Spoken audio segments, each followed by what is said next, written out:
Japan में एक बहुत ही प्रसिद्ध बौद्ध सन्यासी हुए जिनका नाम था रिझाई। रिझाई दुनिया के शोर शराबे से दूर एक जंगल के पास एकांत में अपनी कुटिया बनाकर रहा करते थे। रिझाई की प्रसिद्धि पूरे जापान में फैली हुई थी क्योंकि वे बहुत ही बड़े ध्यानी और आत्मज्ञानी व्यक्ति थे। एक बार जापान के सम्राट रिझाई के पास आता है और कहता है, मुनिवर, मैं हमेशा ही बहुत अशांत महसूस करता हूँ। मेरे मन में एक उथल पुथल सी मची रहती है। हालांकि मेरे पास बहुत सारा धन और वह सारी सुख सुविधाएं हैं जिनके लोग सपने देखते हैं, फिर आखिर क्यों मेरे अंदर इतनी अशांति और व्याकुलता है? रिझाई ने कहा, इसका जवाब आप खुद जानते हैं, बस आपने कभी खोजा नहीं। क्या आप एक प्रयोग करेंगे जिसके बाद आपके जीवन में किसी प्रकार की कोई अशांति और व्याकुलता नहीं बचेगी? यह सुन सम्राट उत्साहित हो गया और बोला, बताए मुनिवर, मुझे क्या करना पड़ेगा? रिझाई ने कहा, आपको अगले 10 दिनों तक इसी आश्रम में एक साधारण व्यक्ति का जीवन जीना होगा और इन 10 दिनों में आप जितना हो सके उतना कम बोलेंगे और बिल्कुल अकेले एकांत में बैठे रहेंगे। सम्राट रिझाई की बात से सहमत हो गया। पहले दिन सम्राट का मन रोज की तुलना में ज्यादा अशांत और उथल पुथल से भरा रहा। उसके मन में सैकड़ों प्रश्न उठ रहे थे और साथ ही आश्रम के एक साधारण से जीवन में वह सहज महसूस कर रहा था। लेकिन रिझाई के कहे अनुसार उसने पूरे दिन एक भी शब्द अपने मुंह से नहीं निकाला और चुपचाप एकांत में बैठा रहा। रात होते होते उसे एक अजीब सी खुशी का अनुभव होने लगा। उसके अंदर की बेचैनी कम होती जा रही थी। अगले दिन सम्राट एकांत में चुपचाप बैठा हुआ फूलों, पत्तों और आकाश में उड़ने वाले पक्षियों को निहारता रहा।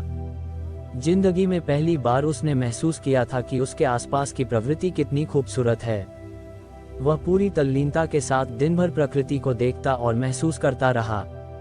इसी तरीके से 3-4 दिन बीत गए।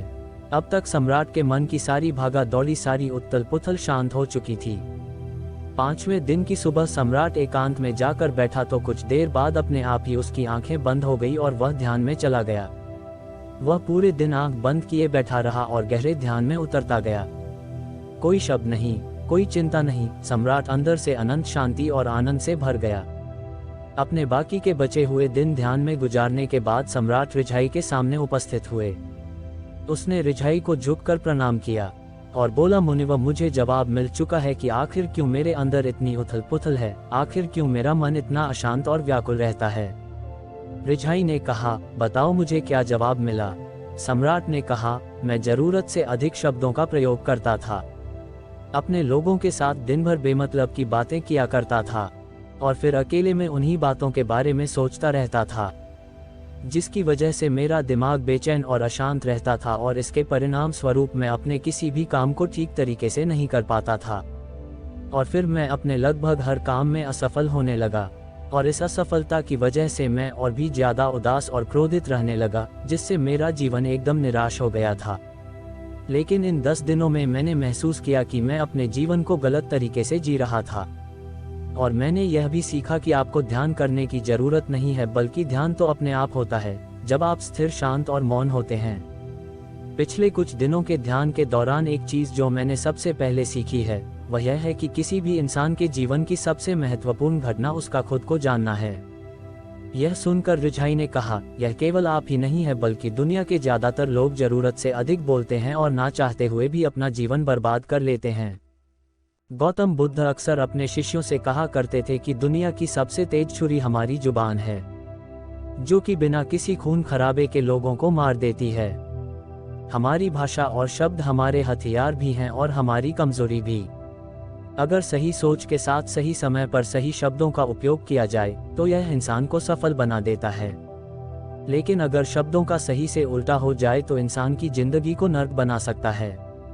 एक बार गौतम बुद्ध से उनके एक शिष्य ने पूछा, गुरुदेव, आप ज्यादातर समय मौन क्यों रहते हैं? बुद्ध ने कहा, क्योंकि मौन में मैं अपने अंदर के परमात्मा को सुन पाता हूँ। मौन खुद के भीतर उतरने की पहली सीढ़ी है।